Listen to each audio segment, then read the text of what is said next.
इंसान को इबादत से गुमराह करने की कोशिश करता है, मगर आज की यह कहानी इतनी अजीब है कि इसे सुनकर आप हैरत में पड़ जाएंगे। एक शख्स अंधेरी रात में नमाज अदा करने के लिए अपने घर से निकला। रास्ता बहुत अंधेरा था और चलते हुए उसे ठोकर लग गई। वह मुंह के बल गिर पड़ा और कीचड़ से लथपथ हो गया। गंदे कपड़े देखकर वह वापस घर लौटा, लिबास बदला और फिर से मस्जिद की ओर रवाना हुआ। अभी कुछ ही कदम चला था कि उसे दोबारा ठोकर लगी और वह फिर गिर पड़ा, मगर उसकी हिम्मत कम न हुई। वह फिर घर लौटा, कपड़े बदले और एक बार फिर मस्जिद की ओर बढ़ा।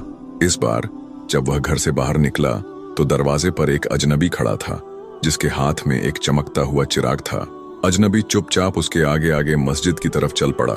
चिराग की रोशनी में इस बार रास्ता साफ नजर आ रहा था और वह बिना किसी मुश्किल के मस्जिद पहुंच गया। मस्जिद के दरवाजे पर वह अजनबी ठहर गया और नमाजी अंदर चला गया। नमाज अदा करने के बाद जब वह बाहर निकला तो देखा कि वह अजनबी अभी भी खड़ा था, मानो उसे घर छोड़ने आया हो।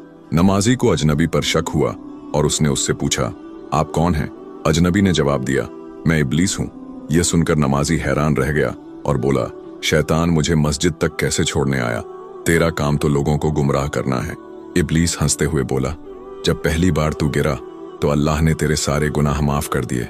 जब दूसरी बार गिरा तो अल्लाह ने तेरे पूरे खानदान को बख्श दिया। मुझे डर था कि अगर तू तीसरी बार गिरा तो अल्लाह पूरे गांव को बख्श देगा, इसलिए मैं चिराग लेकर आया ताकि तू बिना गिरे मस्जिद पहुंच जाए। यह सुनकर नमाजी की आंखों में आंसू आ गए। उसने सजदे में गिरकर अल्लाह का शुक्र अदा किया कि उसकी मेहनत और नियत को अल्लाह ने कबूल कर लिया।